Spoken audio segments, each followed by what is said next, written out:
गुरु पूर्णिमा का पावन पर्व दिनांक 14 जुलाई 1997। शाम का सत्संग। जय गुरुदेव।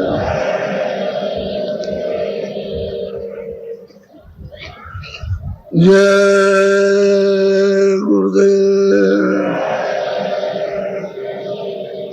जय गुरुदेव नाम किसका, जय गुरुदेव नाम किसका,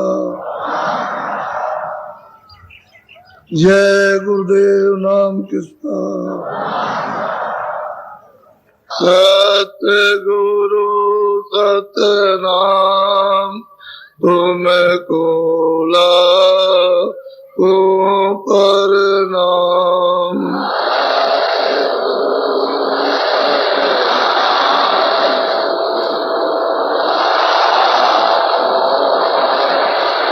कोटि सूरज चांद सितारे,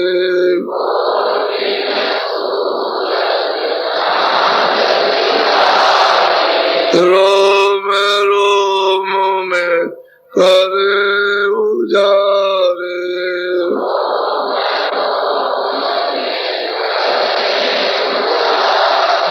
रोम रोम में करे उजारे।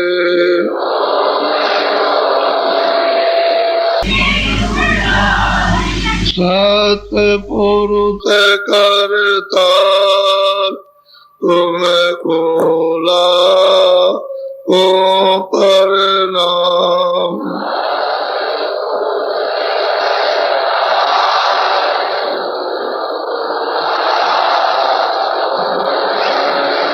अरबों सूरज चांद सितारे,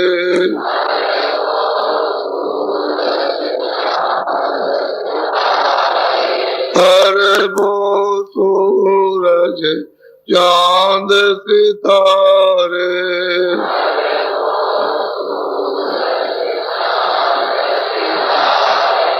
रोम रोम में करे उजारे।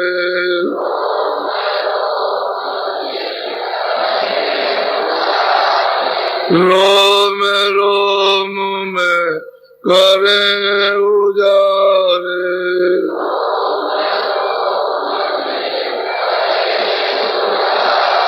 तलक पुरुष करता तुमको लाखों प्रणाम।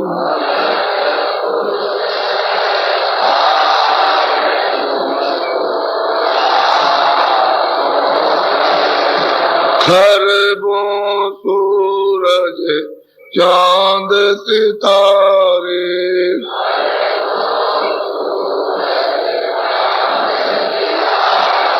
रोम रोम में करे उजारे।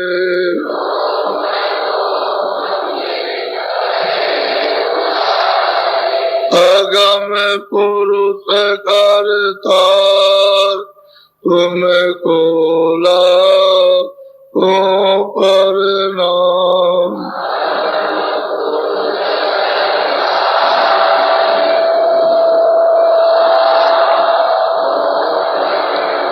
नील नील सती बान उतारे,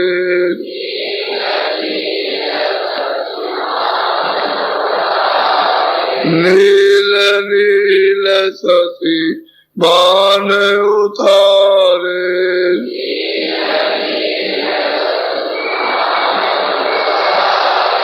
रोम रोम में करे उजारे।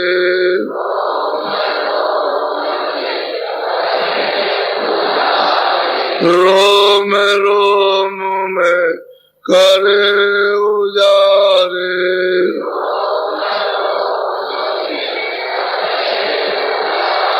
अनामी पुरुष करदार तुमको लाखों प्रणाम।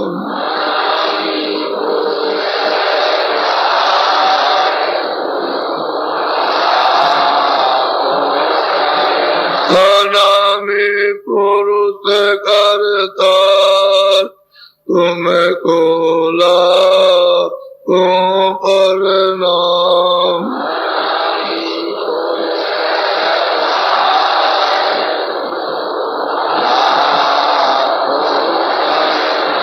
तुमको लाखों प्रणाम।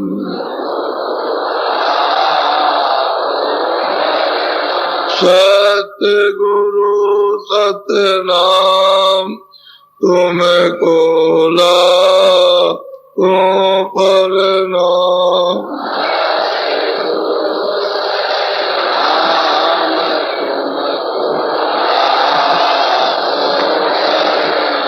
तुमको लाखों प्रणाम।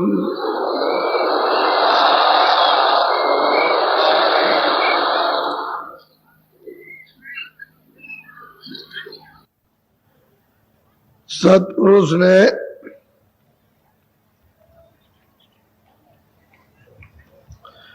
अपनी इच्छा मौज मर्जी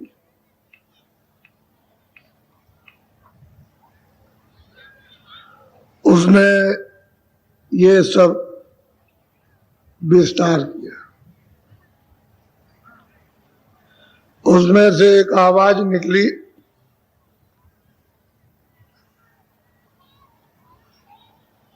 कितने उसने मंडल, कितने लोग,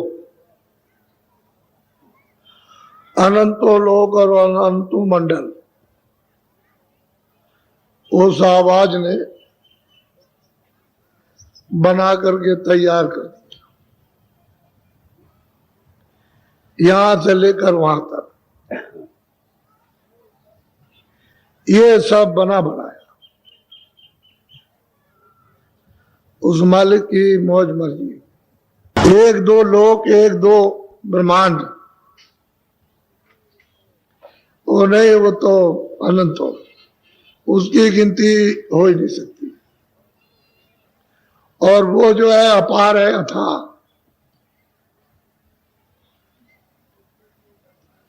उसकी कोई नाप तोल नहीं हो सकती है। जब ये सब मंडल बन गए तो उन्होंने अपनी आवाज पर इन सब को उतारा। ऊपर से आवाज चली और वो ठेका बनाती गई, तो उसको सोम पुरुष को बैठा दिया।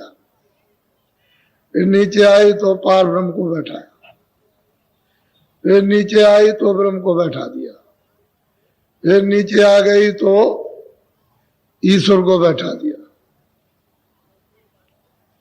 और दो धाराएं निकली,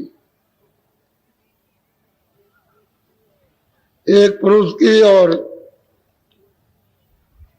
एक नारी की। ये दो धाराएं वहां से चली और अपने अपने स्थानों पर सबका स्थान है। आद्या महाशक्ति का अलग स्थान, माया का अलग स्थान है और प्रकृति का अलग। अपने अपने स्थान पर ब्रह्मा विष्णु महादेव का अलग है, सबके अलग अलग स्थान है। इनके साथ जो अर्धांगिनी है वो अलग अलग, पार्वती है, लक्ष्मी है, सावित्री, ये अलग है। उसी धार पर उतार करके ले आए और इनको वहां बैठा दिया। उससे ये पता चलता है कि इतनी तेजी से ये अनंतों मंडल सतलोक को छोड़कर के अगम लोक, अलग लोक को, अगम लोक को और अनामी धाम को छोड़कर ये नीचे के सब के मंडल, देखो इधर, इस तरह से सब चक्कर मारे। इतनी तेज रफ्तार से चक्कर लग रहा कि उसका यह कोई जंत्र नहीं है पैमाइश करने का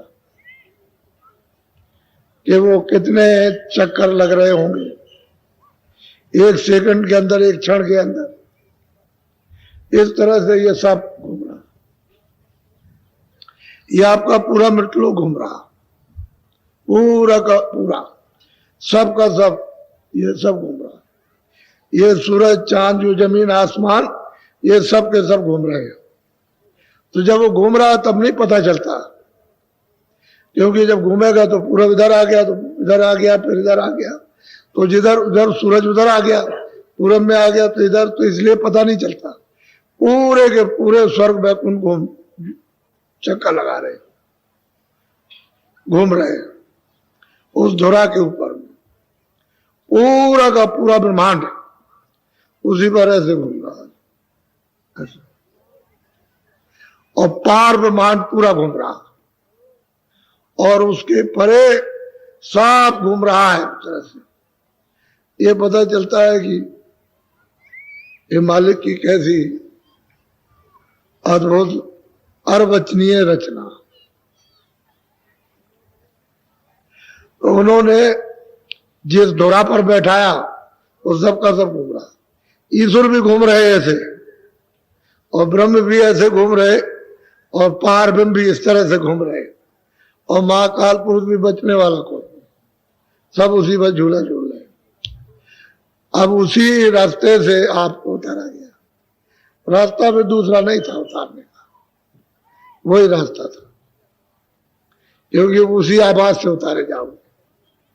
आपको उतार करके आवाज दर आवाज, यानी आवाज स्थान दर स्थान, एक स्थान से दूसरे, दूसरे से तीसरे उतार करके लाया गया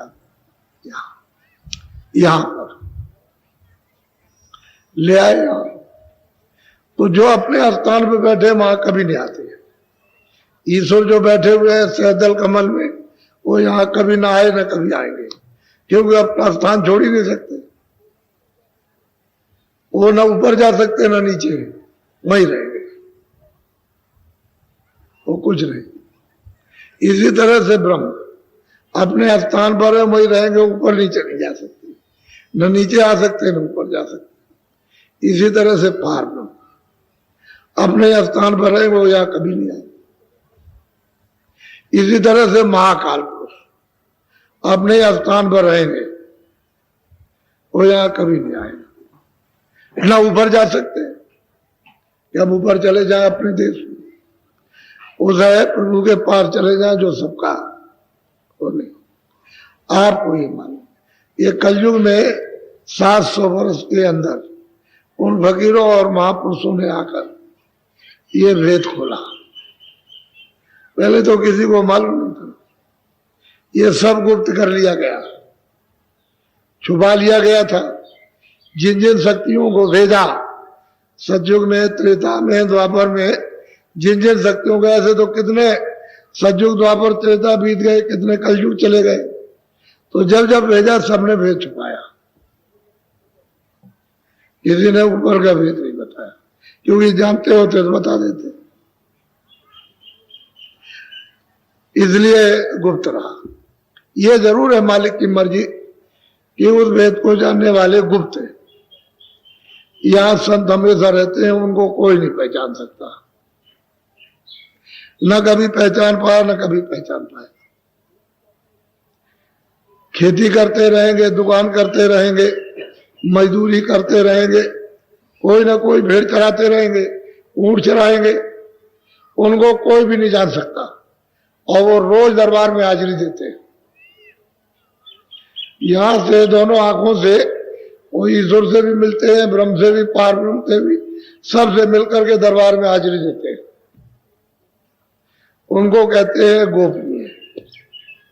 जब हाथ में सुरतें उतारी गई थी तो उनको भेजा गया था, वो हमेशा रहेंगे। उनसे यानी पृथ्वी कभी खाली नहीं हुई, जब तक एक सूरत भी रह जाएगी तब तक वो यहाँ रहेगी। ऐसा उस मालिक का उनको, लेकिन पहचान कोई नहीं सकता, क्योंकि न तो वो कोई उपदेश करते न वो कोई रास्ता बताते।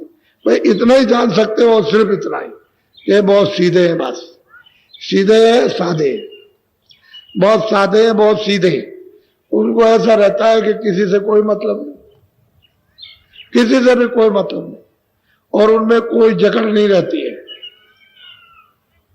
बस वो एक निमित्त मात्र कोई ना कोई काम करते रहेंगे बस।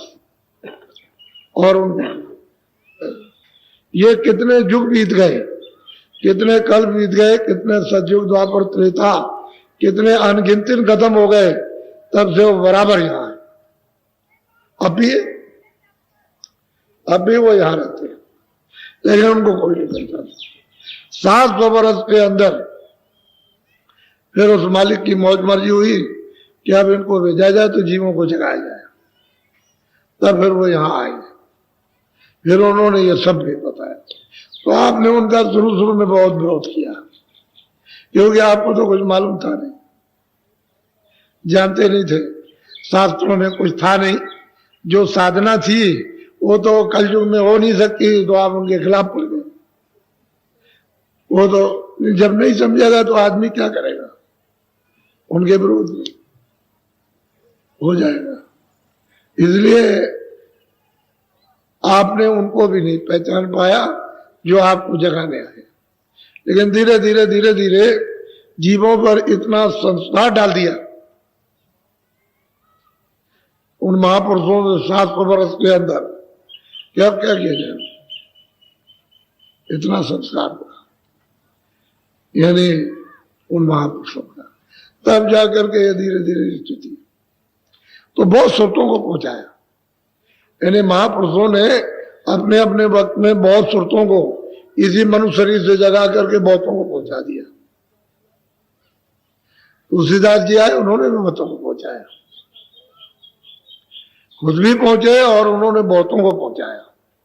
मीराबाई आई, रैदास जी आई, रैदास जी अपने ही पहुंच गए, उन्होंने भी बहुतों को पहुंचाया। ऐसे बहुत महापुरुष आए इसी 700 वर्ष के अंदर, और उन्होंने बहुत जीवों को जगा के पहुंचा दिया। अब यह है कि आपको तो अवसर मिला नहीं कि चलो जरा भाई उनका तो सुने कम से कम कि क्या उन्होंने प्राप्त किया, और मतलब यह है कि किसको पहुंचाया, ये आपको तो मालूम नहीं, कोई बताने तो आया नहीं, क्योंकि आप तो अब आए हो और उस समय के लोगों को पहुंचा दिया। अब उनको समय हो गया, किसी को 400 बरस, किसी को 500 बरस, किसी को 600 बरस, किसी को 300 बरस, किसी को कुछ। तो आप मतलब यह कि आपको तो मालूम नहीं, आप तो अभी आए, लेकिन संस्कार डाल गए।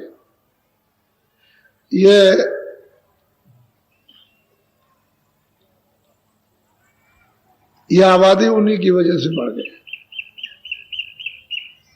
उन्हीं महापुरुषों से आबादी बढ़ गई, क्योंकि ये 84 के जीव 4 खानों के, इनके ऊपर उनकी दया कुछ मेहर हो गई। ये वो सीधे यानी सीधे ही लौट आए। 84 तो बहुत लंबा था चक्कर, वो सीधे ही मनुष्य शरीर में आ गए।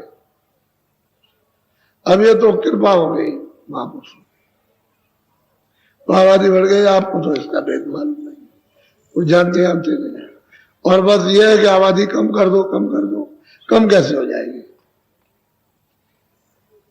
कम नहीं हो सकता। हम तो जब भी कह रहे थे कि कम कोई नहीं कर सकता। आप वैसे ही मेहनत कर रहे हैं, मेहनत मत करो, जो उसका खेल है उसको होने दो। अब ये तो आपने इस खेल को, आप तो किसी का शरीर बना नहीं सकते हो, तो बिगाड़ते क्यों? तुम्हारा काम यह है कि तुम उसकी हिफाजत करो बस। किसी के बनाए हुए जिसको नहीं बना सकते हो उसके बिगाड़ने का आपको कोई अधिकार नहीं है। अगर आप बिगाड़ते हो तो आपको सख्त सजा मिलेगी, आप उससे बच नहीं सकते हो। इसलिए खुदा की बनाई हुई, उस परमात्मा की बनाई हुई चीजों को आप मत बिगाड़ो। अगर आपको हो सकता है तो उनकी हिफाजत करो, नहीं हो सकता तो छोड़ दो।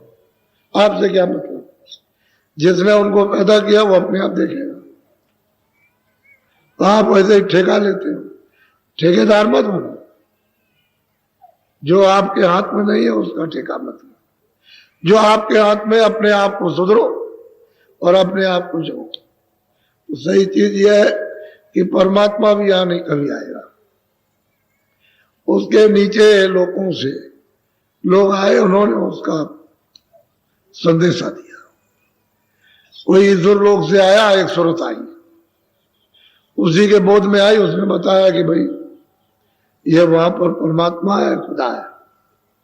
तो और ऊपर से कोई आया उनके लोग से, उन्होंने कहा नहीं वहां ऊपर ब्रह्म है, नहीं रब है, तो चलो तुम ये रास्ता है। फिर किसी ने कहा कि नहीं इसके ऊपर में पार ब्रह्म है, तो मतलब यह है कि अल्लाह है, तो चलो उधर। तो जिस जगह से आया उसने अपने अपने लोग के अधिष्ठाता का संक्षेप में इशारे में प्रचार किया, खुल करके बात कुछ नहीं बताई, बिल्कुल गोपनीय रखा। गीता को पूरा पढ़ो, बिल्कुल उन्होंने गोपनीय चीज रखी है, कुछ बताया जाए कुछ नहीं। जब उद्धव ने सुना कि कृष्ण भगवान ने कहा कि मैं अपने परम धाम को जा रहा हूं, तो जब उनको खबर लगी तो दौड़ के आए, कह लगे अरे भगवान हमने सुना है कि आप परम धाम को जा रहे हैं। कि हाँ, अब मेरा काम हो गया, जिसलिए मैं आया था वो हो गया, क्योंकि द्वापर खत्म होगा, मेरे जाने के बाद कलयुग लगेगा, तो मेरा जाना ही ठीक। तो उन्होंने पूछ तो लिया था, बता तो दिया था उनको कि परीक्षित को राज मिलेगा, ये बताया उन्होंने। और जब उसका राज तिलक होगा तो बस समझ लीजिए कि द्वापर खत्म और कलयुग शुरू हो जाएगा, ये तो बताया था उन्होंने। फिर जाते वक्त में उन्होंने ढंढोरा पीट दिया, तो उन्होंने कहा भगवान हमको भी ले चलिए। कह लगे देखो तो मेरे परम धाम को ऐसे कोई नहीं जाता, कोई भी नहीं जाता। तो भगवान कैसे जाते, क्योंकि उद्धव का बहुत प्रेम था, उद्धव बहुत उनको चाहते थे। कैसे जाते हैं, कहले देखो तो तुम जाओ और योग करो, योग के बल से अपनी जीवात्मा को जगाओ और मेरे परम धाम को लाओ। तो उन्होंने कहा कि मैं तो अब योग नहीं कर सकता, क्योंकि मेरा शरीर तो पुराना हो गया। तो कह लगे मैं कुछ नहीं जानता, मैं से कुछ नहीं, ऐसे परम धाम नहीं मिलेगा, साफ जवाब दिया उन्होंने। फिर उन्होंने कहा देखो एक बात बता दे कि तुम संतों के पास चले जाओ, उनकी खोज कर लो, उनसे शायद तुमको मुक्ति और मोक्ष मिल जाएगी। अब वो संतों की क्या से पहचान करेंगे, कैसे पहचान कर लेंगे? तो फिर मैं उनका घर रोते हुए वापस चले गए। योग तो हो नहीं सकता। अब ये बताओ कि उद्धव को अपने परम धाम में नहीं ले जा सके, जो उनसे बातचीत कर रहे थे, दर्शन कर रहे थे, सेवा की थी, और आपने तो कृष्ण को देखा भी नहीं, ना आपने राम को देखा, ना आपने मोहम्मद साहब को देखा, ना आपने बौद्ध को देखा, ना आपने महावीर को। और आप कहते हो कैसे, अरे बच्चों लकीर के फकीर मत बनो। जो महात्मा कहते हैं वो सबके लिए त्रिकाल सत्य होता है, वो आजकल के लिए नहीं, चारों युगों में लगेगा, वो तीनों कालों में। तो आप लोग इसको नहीं समझते, ये जानते ही नहीं। इसलिए महापुरुष सबका भेद जानते और सबसे परे आते जाते।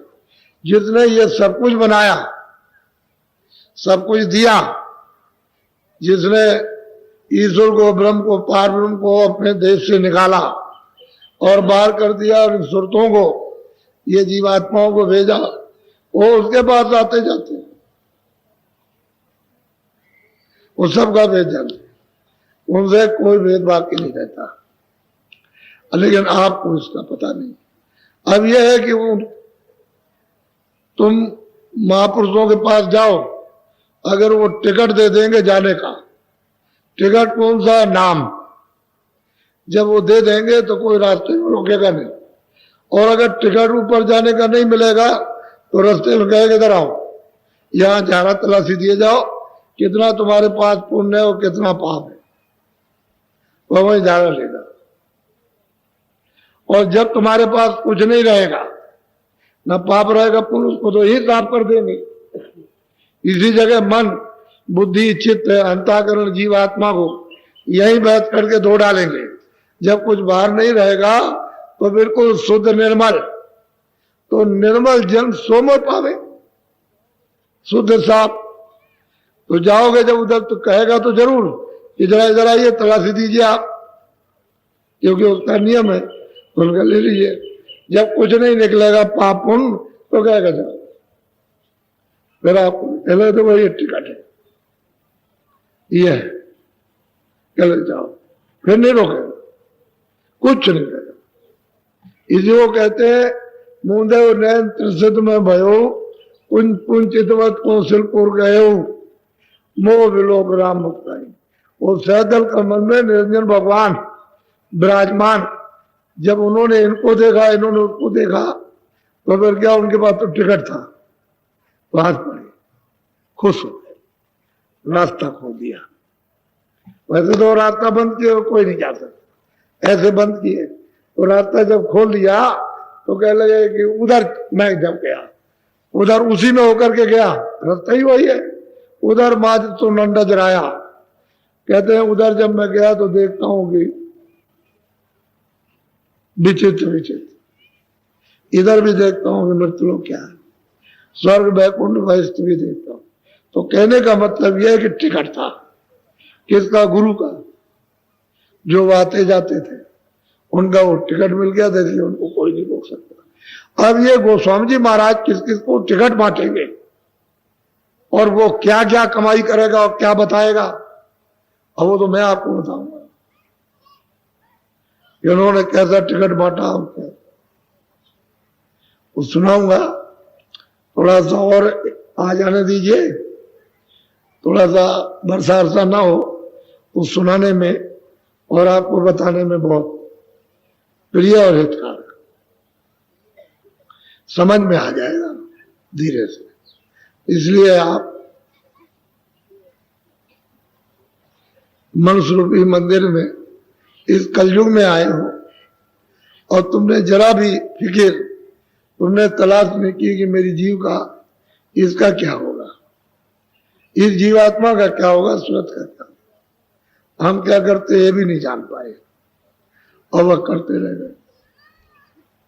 छकड़े के छकड़े, गाड़ियों की गाड़ियां तुमने लाद ली, अब ये बताओ इसको ढोएगा, यानी जितना तुम्हारा कर्जा उससे ज्यादा तो कितनी गाड़ियां तो ब्याज हो गया, आप नहीं दे सकते। ये कितने युग और कितने कल भी जाएंगे, अदा नहीं होगा, तो जीव को ये होगा। तभी तो महापुरुषों के लिए कहा है कि बड़े भाग हैं, बड़े सौभाग्य हैं, वो मिल जाए और नर्तन तुम्हारा चलते चलाते सफल हो जाए, नहीं तो ऐसे ही जा रहा, इसी में चला जाए। तो आप थोड़ा सत्संग सुन लो। हम कल आपको नामदान दिया, थोड़ा रह गया, क्योंकि भजन कराने के लिए बैठे थे, तो बीच ही में जल्दी से लोग उठ गए, ये बात, ये पानी तो आ ही गया था, तो छोड़ दिया था, तो बताना तो जरूरी है। तो थोड़ा सा दो चार शब्द पहले थोड़ा सत्संग सुन लो, बोलो।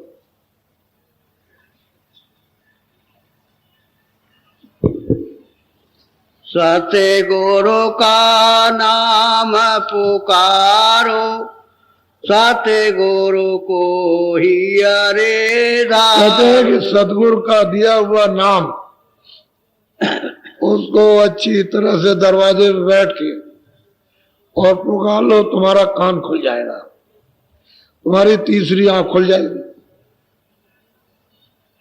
कहते हैं सतगुरु का दिया हुआ नाम, उसको पुकारो, दरवाजे पे बैठ करके एक चित्त होकर के तीसरे कान से जो सूरत में कान है उससे सुनो, इसको कहते हैं पुकारना।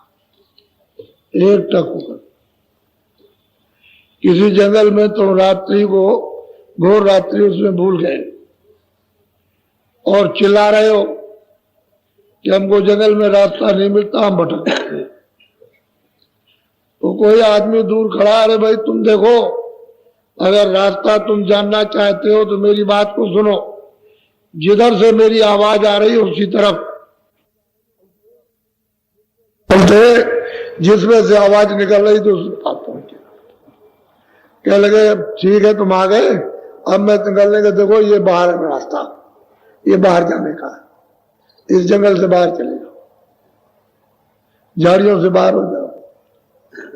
इसी तरह से मालिक 24 घंटे आपको टेर रहा, आवाज दे रहा, दिन रात, एक क्षण भी आवाज बंद नहीं करता। जो कोई आदमी कहता है कि खुदा की जबान बंद हो गई और उसने बोलना बंद कर दिया, और नादानी है।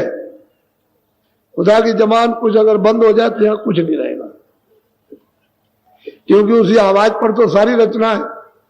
और जब शब्द ही बंद हो गया, तुम्हारा प्लग जो है पावर हाउस से निकल गया, तो सब जगह अंधेरा हो जाएगा, सब कारखाने बंद हो जाएंगे, सब बिजलियां बंद हो जाएंगी, ये सब बंद हो जाएगा। उसकी आवाज ऐसे बंद कर ले, उसी की आवाज पर तो सब कुछ हो रहा, और आप इसमें वो कभी बंद नहीं होता, 24 घंटे बराबर। आयते उसको कहते हैं, कलमा कहते हैं, देववाणी कहते हैं, आसमानी आवाज कहते हैं, ब्रह्मवाणी कहते हैं, शब्द कहते हैं, उसको नाम कहते हैं। 24 घंटे हो रहा। हम कहते हैं कि तुम दरवाजे में बैठ करके सुनो, एक टक हो। जो वेद बताया, जब सुनोगे तो उधर से आवाज आती हुई सुनाई देगी।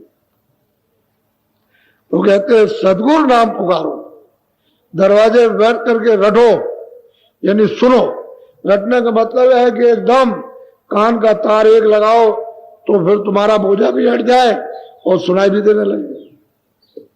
और सदगुरु को ये धारो, कहते हैं सदगुरु को यहां बैठे, वो तो रोशनी है, वो हाड़ मास नहीं। इस तरह का ये जल पृथ्वी अग्नि वायु आकाश का बना हुआ ये उधर पोतला नहीं है। कहते हैं सदगुरु को वो उनकी बैठक है, वो तो रोशनी में, उधर तो सूरज निकलता नहीं, न डूबता है, और ना उधर अंधेरा होता है, वो तो उनकी बैठक वहां है। तो कहते हैं तुम उनको धारण करो, लेकिन मिलेंगे वही जो बाहर आपको मिलेंगे, वो अंदर भी मिलेंगे, क्योंकि जो बाहर मिल जाएंगे तब वो अंदर मिलेंगे, नहीं तो आप अगर कोई और मिल जाएगा तो कैसे पहचान पाओगे। मिलेंगे वही, दूसरा कोई मिलेगा तो आप तो जानते नहीं हो, तीसरा कोई मिल जाए, कौन खड़ा हो गया, वही मिलेगा। आगे का रास्ता तो वो मैदानों में जिस रचना में चलोगे, देखोगे इतनी सुंदर खूबसूरत आनंददायक रचना, तो तुम इसको नहीं छोड़ते हो, इसी में रत हो। कितना भी छुड़ाया जाए तो इसको, जो तकलीफ है, दुख है, पीड़ा है, दर्द है, और देख रहे हो और मतलब मारे जा रहे, काटे जा रहे हो, इसको नहीं छोड़ रहे तो बहुत आनंददायक। अगर वो सतगुरु दर नहीं चलेंगे तो तुम आगे कैसे जाओगे, वही ऐसे देख करके देखते रहोगे ऐसे। वो तो बहुत विचित्र अद्भुत रचना है, उसने ऐसा वैसा थोड़ी खेल रचा है, ऐसा जीवों को फंसाने का रचा है कि इधर से किसी तरह से भी निकल के जाओ, उधर फंस जाओ, उधर देखता रहो। ऐसी ऐसी स्त्रियां कि तुम्हारे इस लोक में क्या है, उनका तो इतना बड़ा लोक है कि तुम्हारे ये सांप के सांप सब स्त्री जीव जंतु आदि सब बना दिए जाए, उससे भी ज्यादा। तो आपके मतलब एक स्त्री के मारे तो तुम एकदम से नीचे सिरगर्दान हो गए, और वहां स्त्री को देख करके फिर रत हो। कितना भी छुड़ाया जाए तो इसको, जो तकलीफ है, दुख है, पीड़ा है, दर्द है, और देख रहे हो और मतलब मारे जा रहे, काटे जा रहे हो, इसको नहीं छोड़ रहे तो बहुत आनंददायक। अगर वो सतगुरु दर नहीं चलेंगे तो तुम आगे कैसे जाओगे, वही ऐसे देख करके देखते रहोगे ऐसे। वो तो बहुत विचित्र अद्भुत रचना, उसने ऐसा वैसा थोड़ी खेल रचा है, ऐसा जीवों को फंसाने का रचा है कि इधर से किसी तरह से भी निकल के जाओ, उधर फंस जाओ, उधर देखता हूं ऐसी ऐसी स्त्रियां कि तुम्हारे इस लोक में क्या है, उनका तो इतना बड़ा लोक है कि तुम्हारे ये सांप के सांप सब स्त्री जीव जंतु आदि सब बना दिए जाए, उससे भी ज्यादा। तो आपको पता है, एक स्त्री के मारे तो तुम एकदम से नीचे सिर गर्दान हो गए, और वहां स्त्री को देख करके फिर और ऐसा ऐसा लबास, ये पहरावा, ऐसी ऐसी सुंदरता, ये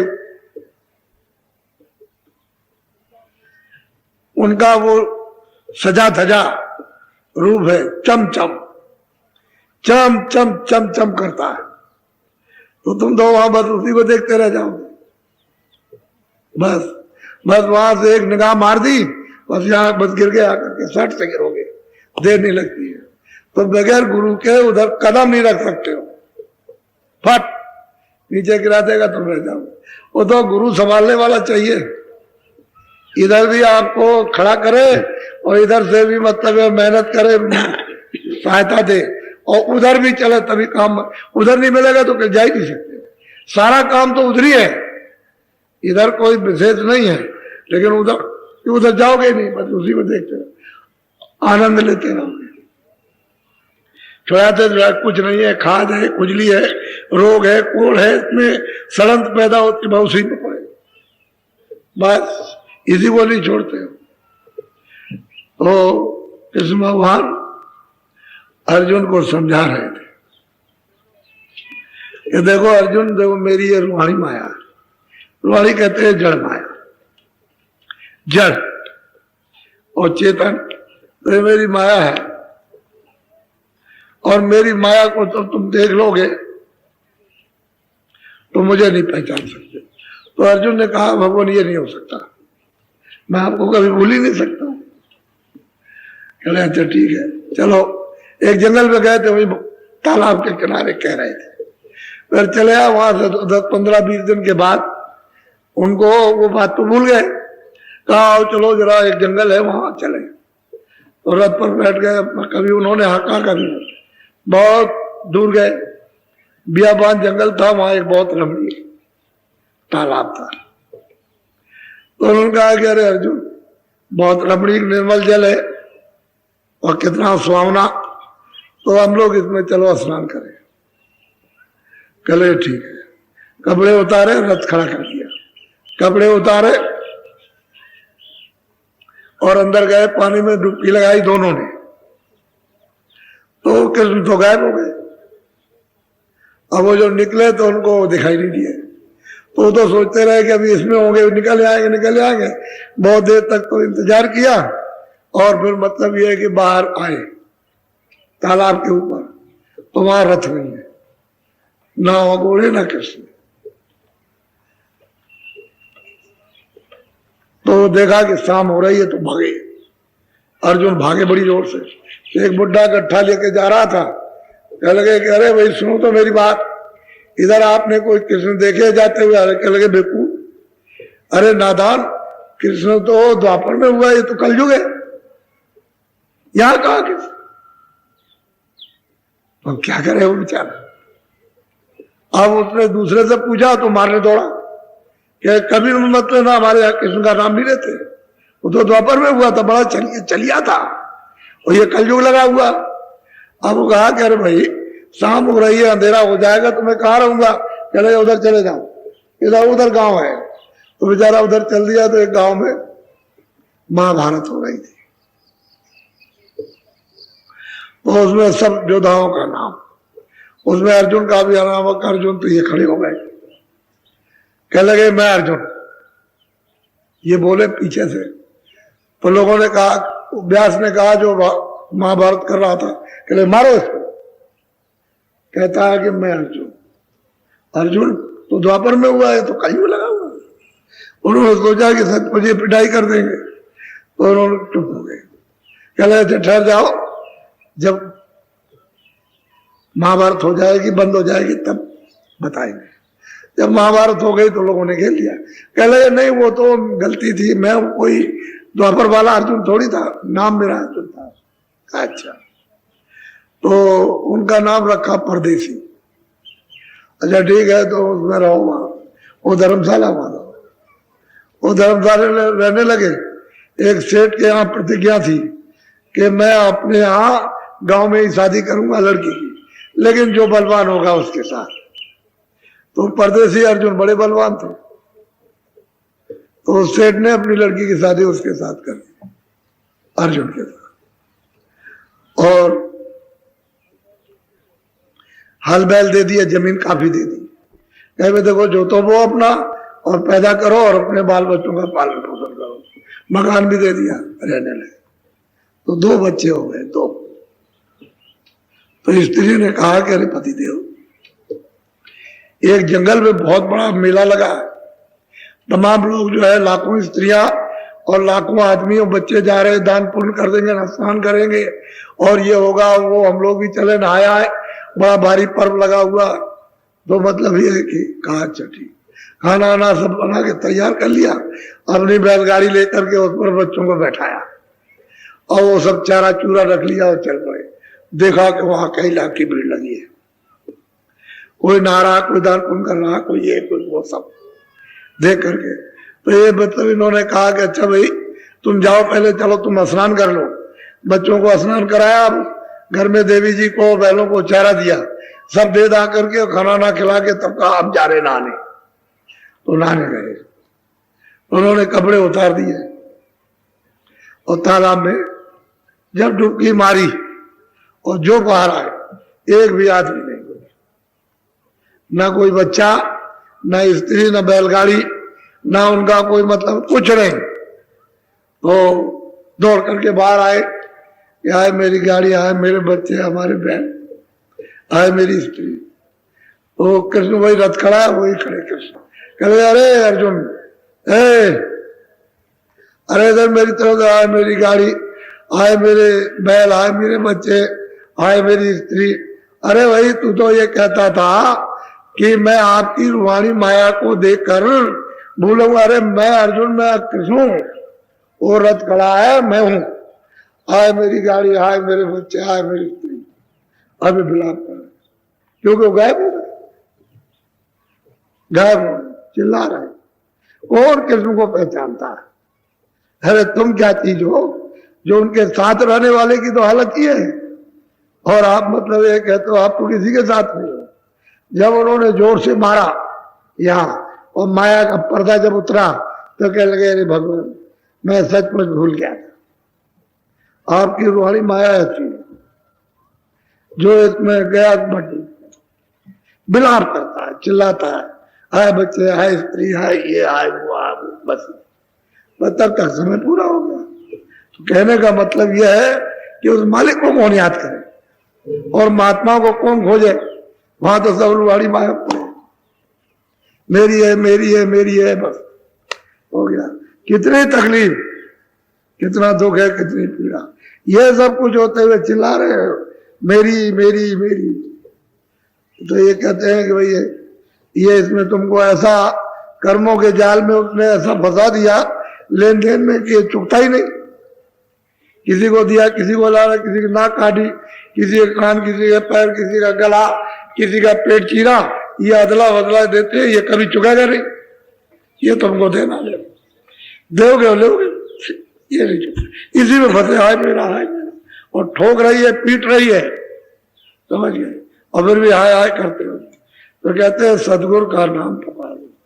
इससे अगर छुटना चाहते हो तो सदगुरु का नाम पुकारो और सदगुरु को ये धारो। ये जीवात्मा बैठी है दोनों आंखों के पीछे, कहते हैं इसकी दृष्टि खोलने दो और उसको धारण कर लो। सदगुरु, सदगुरु हर मास कर रही नूर प्रकाश का ढेर, वो तो जब मिलेगा तो फौरन तुरंत पहचान हो जाएगी। वो तो ऐसी जगह है कि फौरन उसी समय पहचान होती है। वो तो जीवात्मा उसको तुरंत पहचानती है, लेकिन आंख तो खुल जाए उसकी, कान तो उसके खुल जाए। सदगुरु का नाम पुकारो। कहते हैं दरवाजे पर बैठ करके जो नामदान जो दिया है ऊपर चढ़ने के लिए, उसको एक टक हो करके मन बुद्धि चित्त को लगा करके सुनो, इसको कहते हैं पुकारना। एक होगा आवाज ऊपर से आती है, वो बुला रहा कि तुम चले आओ, वो तो सबको बुला रहा, उसकी जरा भी आवाज बंद नहीं होती। लेकिन अब तुम्हारा ध्यान नहीं जाए, तभी तो महात्मा कहते हैं कि भाई इधर से पौधा उखाड़ो इधर लगाओ, मैं इतने में काम बनता। इधर ध्यान है, घर में, इसमें, खेती में, दुकान में, सामान में, यहाँ वहां, इसको हटा करके इधर ले आओ, और मन बुद्धि चित्त को यहाँ कानों के सब, इतने में काम बनता। और तुम्हारा मन भाग गया तो तुम बैठे कहाँ हो, मन भाग। तो कहते हैं सदगुरु का नाम पुकार, सदगुरु को ये धारो, ये हृदय नहीं है ना, ये मोह हृदय है, ये इधर में ये है उसका, ये हृदय बहुत बड़ा, कहते हैं उसमें था। उसको याद करो कि तुमने जो बाहर दिखाया वो अंदर मिल जाएगी तो जल्दी काम हो जाएगा। बोलो। सतगुरु का करो भरोसा, फिर करो न कुछ। कहता है कि क्या करो, कि उसका विश्वास करो, प्रीत प्रतीत विश्वास आप करो। फिर क्या अफसोस करते हो किस बात के लिए, उनके बाद तो सब है, क्या चीज नहीं दे सकते, सब कुछ महापुरुष, सब कुछ, उनमें कोई कमी नहीं।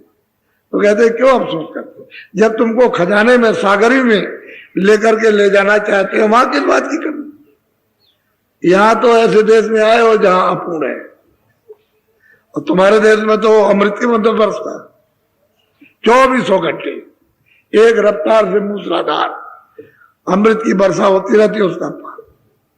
ऐसे ऐसे अमृत के सागर हैं, ये तुम्हारा देश क्या चीज, कुछ नहीं।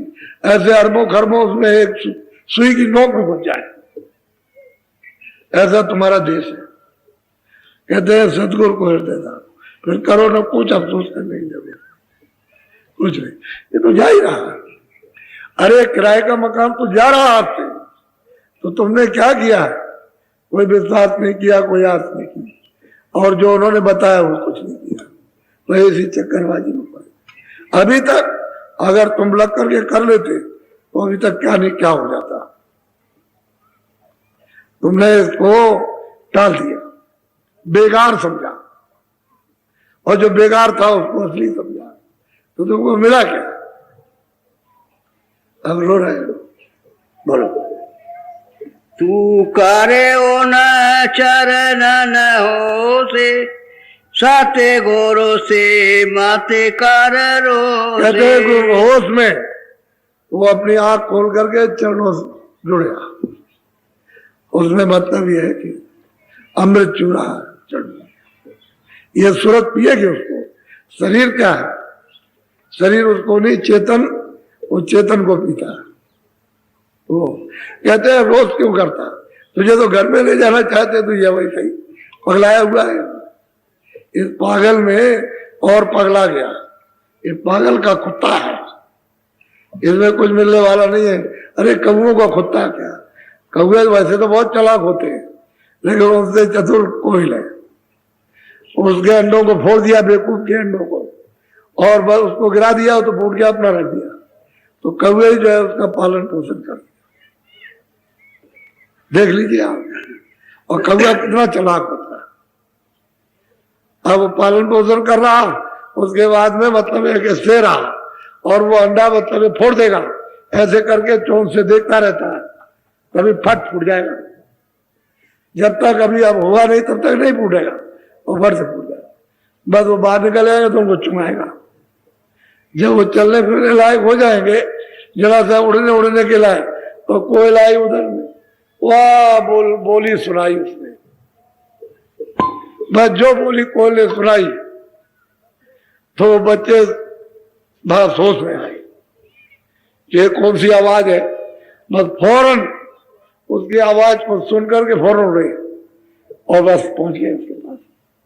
कौओं को फौरन छोड़ दिया, ये कौओं का कुत्ता है, ये कौओं का घोंसला बच्चा, ये तेरा घर नहीं है। जब महापुरुष आते हैं वहां की खबर देते हैं, साथ कुछ नहीं रखा, इसमें कुछ है नहीं है। यही तो मैं आपको समझाना चाहता हूं, चाहे जितना तुम कमाओ, तुम मकान बनाओ, खेती बनाओ, तो तुम सोना चांदी हो, तुम हीरे जवाहरात रखो, तुम यहां से एक सुई की नोक नहीं ले जा सकते हो, एक जर्रा भी नहीं ले जाओ। ये सब तुम्हारी मेहनत बिल्कुल आपकी व्यर्थ चली जाए, क्योंकि आपका सामान तो ये नहीं। ये तो आप जो रोज कमा रहे थे वो इसके लिए, तो इसको तुम देते खेती दुकान दफ्तर, इससे जो कुछ ले आते हैं इसकी मलम पट्टी करते ताकि ठीक ठाक रहता। बस इतना ही मृतलोक में काम था और इसको लगा देते हैं, तो आप ध्यान लग गए इसमें। चाहे कितना आप दुनिया का सब इकट्ठा कर लो, किसी के पास एक नया पैसा न रहे, लेकिन कुछ नहीं ले जा सकते। यही सब बोल दे, ऐसे बुल्ला फूट जाता, पानी गिरा बुल्ला बना पट फूट गया। बस ये है नजदीक। तो ये दूसरे के देश में आकर के और सामान जमाने की तैयारी करे, पागलपन नहीं तो क्या है? जब अपना घर ही नहीं है, ना अपना सामान, ना अपना शरीर, ना अपना कानून, ना यहाँ कोई आनंद। जिस आनंद को आपने छोड़ दिया वो सदगुरु का नाम पुकारो, सदगुरु को ये डालो, फिर तुम करो फिर उनका विश्वास, आस प्रीत प्रतीत, तो फिर किस बात का अफसोस, चिंता किस बात की है? बोलो। साते गोरो गाते अब सुने मोह से, काही जाते न रंचक। अब वो महापुरुष खुद कहते हैं कि सदगुरु की गति, उनकी पहुंच, उनका ज्ञान, उनका आनंद, उनकी शक्ति, कहते हैं मुझसे नहीं कही जाती। जो वहां जाते और आते हैं वो नहीं कहते, कहते हैं मुझी से नहीं कहा जाता। सही सच्ची बात है कि उनकी गत मत, उनका रास्ता कोई जान नहीं सकता। अगम है और अपार। बोलो। दस में खेचे नौ से, फिर एक करे। अब वो कहते हैं कि तुम दोनों आंखों के मध्य में बैठे हो, ये मृतलोक की सीमा है, इसी दरवाजे पर आप बैठे हुए। तो कहते हैं कि इंद्रियों के द्वार, नौ तो मतलब है कि इंद्रियों के द्वार, और ये जीवात्मा बैठी 10वें में, तो कहते हैं कि तुमको यहां से खींचेंगे और खींच करके उधर ले चलेंगे तुमसे। तो जब अपना बल देंगे, अपनी ताकत देंगे, तभी तो तेरा खिंचाव होगा, वैसे तू कब जाएगा? और जबरदस्ती खींच ले तो बर्दाश्त नहीं कर सकता, अभी सट से गिरेगा और बिल्कुल एकदम से पागल हो जाएगा, बेहोश हो जाएगा, कहेगा ये क्या, तो ये सब भगदड़ मच जाएगी कि यहाँ तो आदमी आते हैं तो पागल हो जाते हैं। तो वो नहीं, वो तो ऐसा गृहस्थी में रहो। हमको एक को भी साधु नहीं बनाना, ना हमने किसी को साधु बनाया और ना हम बनाएंगे। अपनी अपनी गृहस्थी में रहो, घर में रास्ता धीरे से तुम चलो, दरवाजे पर बैठ करके थोड़ा सा इधर से जो आस पास, यानी मतलब ये जो आस पास, जो इसकी जहां जहां जिसकी आशा बना रखी और वहां बासा होगा, उसको जरा सा छोड़ के यहाँ आ जाओ, यहाँ तो फिर तुम्हारी खिंचाई हो जाए। जो सूरज को ऊपर खींचे और नाम के साथ जोड़े, फिर तो तुम्हारे लिए सुलभ हो जाए, आसान हो जाएगा। जब नाम जहाज पर बैठ जाओगे तो देर नहीं लगेगी। नाम जहाज बैठाए कर दीना पार होता है। जब वो मिल जाएंगे, नाम पर सवार कर देंगे, जहाज पर बैठ जाओगे, फिर देर नहीं लगेगी। लेकिन उतनी देर लगती है, और जबरदस्ती खींचे तो तुम अभी बेहोश हो जाओगे। फिर न घर के रहे और ना मतलब परमार्थ के रहे, ना अधीन और न दुनिया के, तो ऐसा पागलपन नहीं काम करते। तो होश में काम करें, बदहोशी में नहीं कर। किसी को कोई साधु बनने की जरूरत ही नहीं, जो साधु बन जाते हैं उनसे कुछ हो ही भी नहीं सकता। हम आपको बता रहे, घर में रहो और जब पूरे हो जाओ, अपना पूरा पद प्राप्त करो, पूरे हो जाओ, मालिक का दर्शन दीदार हो, तब छोड़ देना। अगर तुम्हारी इच्छा हो तो न घर और गृहस्थी बराबर,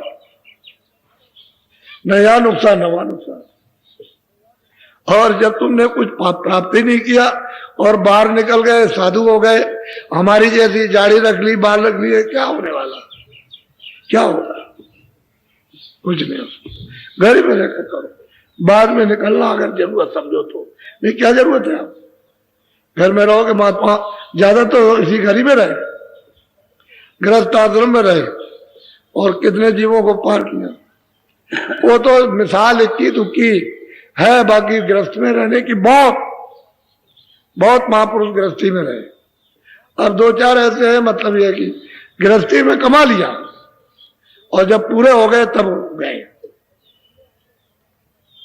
यानी फिर उसके बाद घर और बाहर बराबर। फिर उनको बाहर जाके कोई साधना उनकी पूरी हो गई, पूरा अपना काम कर लिया, ईश्वर को भी प्राप्त किया, ब्रह्म को भी, पार ब्रह्म को भी, महाकाल पुरुष को भी, और वो सबका जो सृजनहार उसको सबको प्राप्त किया, सबका दर्शन पूरा काम। और जहां से आए वही कहते हैं, जहां से आए वही समाये। जिस सिंध से आए थे उसी शब्द सिंध में, वहां तो शब्द का सिंध है। अब उसका कोई लंबाई चौड़ाई कुछ नहीं, महासागर। ये क्या है, तो बूंद है। ये तीन लोग, मृतलोक, स्वर्ग, बैकुंठ, ब्रह्मांड, ये खाली एक बूंद है, वहां की एक बूंद, उसका इतना बड़ा पसारा मालूम हो रहा, और वो तो सिंध है, ये कुछ नहीं। इसलिए आप थोड़ा सा कहते हैं अपने आप को थोड़ा बदल जा, बोलो।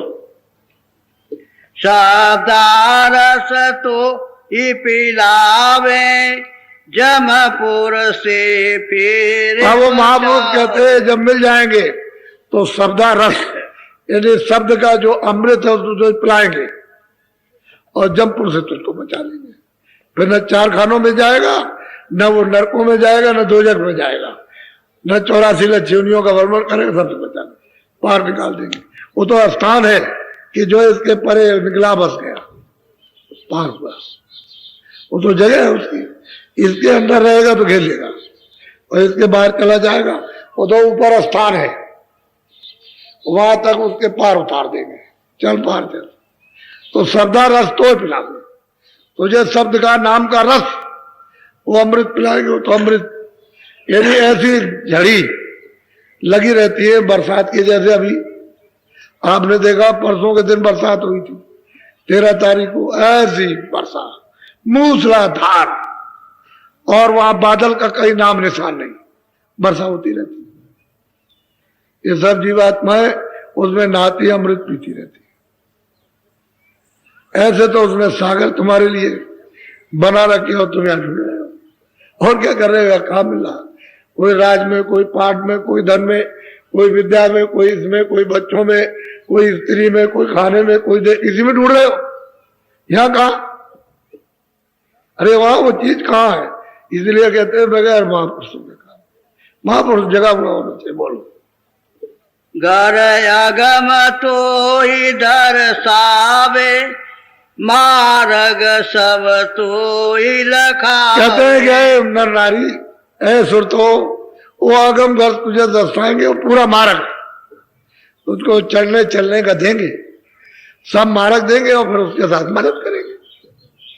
क्योंकि बगैर मार्ग दिए हुए पूरा, तब मतलब पूरा दर्शाएंगे यहाँ से वहां तक कि ये भेद है, अब तुम ऐसे चलो, चढ़ो एक तरह, तो थोड़ी सी निमित्त तुम्हारी साधना, बाकी उनका पूरा सहयोग। निमित्त ही मात में काम बनता है उसके, और तुम उतना भी काम नहीं करते हो, तो दिन में लगे रहोगे, 5 मिनट भी भजन पर नहीं बैठोगे, कैसे काम हो? बोलो। जो संगत उनकी करते, सो जग से कभी न डरते। सच्ची बात तो ये है कि जो सत्संग जाग कर करते, चित्त लगा के करते हो, कभी जगत से डरते नहीं। उनके लिए जगत कुछ है ही नहीं, और रहते हैं गृहस्थ आश्रम, लेकिन जाग के करना चाहिए। वो कभी संसार से कुछ कहो, उन पर कोई असर नहीं, कोई किसी तरह का असर नहीं। इसलिए जाग के सत्संग करना, सुनना चाहिए, और सत्संग करो चेत करके, तो काम बन जाए। डर कल आपको नामदान दिया था, तो उसमें रह गया था, फिर ले लो, फिर ले लो, फिर अपना रिन्यू कर लो। नए पुराने कल के और पहले के सब लोग रिन्यू कर लो, लेकिन ये बात जरूर है कि तरकीब से कोई काम करोगे जल्दी हो जाएगा, और उल्टा सुल्टा जब करोगे तो कोई लाभ नहीं होगा। जितने भी पुराने हैं उनको जब रिन्यू करना है तो बिल्कुल एकदम जैसा जैसा बताया जाए उसी तरह से। ये सोचो कि हम करते हैं कि नहीं करते। ये नहीं कि हम पुराने हैं, लोग हमको जानते हैं कि बहुत दिनों के ये नामदानी है, अगर हम किसी से कह देंगे कहेगा तुम कैसे हो, ये तो संकोच में पड़ गए तो कुछ नहीं पाओगे। तुम तो आखिर वक्त कहो हम कुछ नहीं जानते, अपने को अनजान हमेशा रहो। ये कभी मत कहो मैंने कुछ जान लिया। जब अनजान रहोगे तभी आपका काम बनेगा, तभी जानोगे। और तुम अभी से कहने लगे कुछ नहीं जाना कि हमको लोग कहेंगे, तो तुम इसी संकोच में रह गए कि लोग हमारी बदनामी करेंगे, फिर तो तुम मतलब ये कुछ नहीं हो। तुम ये कहो हम कुछ नहीं जानते, हम सब भूले हुए, हमको कुछ नहीं मालूम, तो उसको फिर से याद कर लो। तो इसलिए गलती का काम मत करो। फिर जो कल लोगों ने लिया था आज फिर ले लो।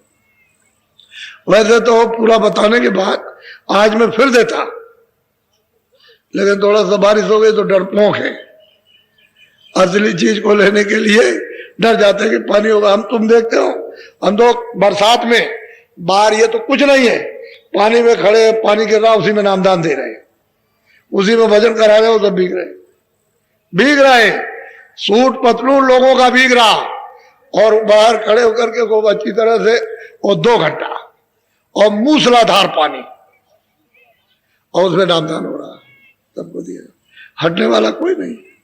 अभी आपने इनको क्या देखा, ये कुछ नहीं। अभी तो मतलब ये है कि अभी देखिए, आने तो दीजिए लोगों को, चले आ रहे हैं लगे हुए, तो नामदान ले लो। अच्छे नामदान कहते हैं आत्म धन का था, वो शारीरिक दान नहीं, खेती दुकान दफ्तर का राजपाट का नहीं है बच्चा, सोने चांदी का दान नहीं है, ये सब मिट्टी है, ये भी मिट्टी है जो मान के बैठा, और ये सब मिट्टी है, इसमें से सूरत निकली, बात खत्म। ये जरूर है कि आप शुद्ध शाकाहारी रहना, अशुद्ध आहार मत करो, चाहे आदमी का हो, चाहे बच्चे का हो, चाहे बच्ची का हो, चाहे पशु का हो, चाहे कीड़े मकोड़ों का हो, कोई अशुद्ध आहार मत करो। अनाज है, सब्जी है, फल है, दूध है, घी है, ये सब 100 बार खाओ। अच्छे अच्छे कपड़े पहनो, 100 बार बदलो, अच्छे मकान में रहो, चिड़ोड़ी, और क्या चाहिए। ये अशुद्ध। सही सच्ची बात तो ये है कि आप लोग पढ़े लिखे सुन लो, ये जब से चल पड़ा, अंग्रेजी आई, उर्दू भी गई और हिंदी भी गई और संस्कृत भी गई, और फारसी भी चली गई। अब कोई मैं कभी कभी मुसलमानों से पूछता हूँ कि तुम फारसी जानते हो क्या, लगा हमको का, वो तो कोई पढ़ता है। इनसे पूछता हूँ कि संस्कृत पूछ लो, अंग्रेजी भी बहुत लोग नहीं जानते उससे। तो ये सब बताई, तो ये मतलब ये है कि वही ऐसा वेशभूषा पहन लिया गो, अकड़ गए बाप साहब। तो इसमें खान पान का आपको ज्ञान ही नहीं है, क्या खाना, क्या पहनना, कैसे रहना, कैसे नहीं रहना। हमारे देश की तो अलग अलग मर्यादा, हमारे देश की जैसी संस्कृति मर्यादा वैसे देश में किसी में नहीं। हमारा तो देश बड़ा ही मान उच्च का माना जाता है, उसको आपने बर्बाद कर दिया। अब ये बिगड़ गया तो सब लोग मतलब ये, अब ये सब आहार अशुद्ध करने लगे, पशु पंछियों के। आप मतलब ये, चाहे वो बतख हो, चाहे मतलब एक कछुआ हो, और चाहे मुर्गी मुर्गा हो, कोई भी हो, चाहे वो अंडा हो, चाहे कोई चीज हो, अशुद्ध आहार करने लगे। तो इसमें आप किसका खून आपने इसमें जमा किया, पशु पंछियों का, कीड़ों का। तो इस समय पर मनुष्य का खून 10% और 90% जो है पशु पंछी और जानवर और कीड़ों का खून। 90% तो इसमें कीड़ों का, जानवरों का, और 10% जो है जो आपने भोजन किया, अनाज सब्जी दूध वगैरह, ये सब उसका 10% रह गया। अब डॉक्टर जब दवा देता है बीमारी की, तो मतलब ये दवाई नहीं आती, इसमें सब बैठे हुए दवा नहीं फायदा कर, इनकी सबकी शकल सूरत दिखा रहे, तो क्या करें, दवाई नहीं काम करे। तो यहाँ लोग आते हैं कि महाराज हमने सब दवा खाई, हमने क्या फिर से खा लो, हम जो बता दें ये पत्ती है वो पत्ती, कह लगे हमने दवा तो सब खा ली। हमने तो जाओ फिर खाते रहो दवा, जवाब यहाँ कहते हैं यहाँ तो कोई अस्पताल नहीं। सभी प्रेमी भाई बहनों को मेरा सादर जय गुरुदेव। स्वामी जी महाराज कहा करते थे कि हमेशा पूरा सत्संग सुनो, सत्संग का एक भी वचन छूटना नहीं चाहिए। पता नहीं कब कौन सा वचन तीर की तरह हृदय को बेच जाए और आपका सुमिरन बनने लगे। सुमिरन ठीक ढंग से होगा तो ध्यान भी बनेगा, और जब सुमिरन और ध्यान बनेगा तो भजन भी बनने लगेगा। आप सभी लोगों को मेरी शुभकामनाएं। जय गुरुदेव।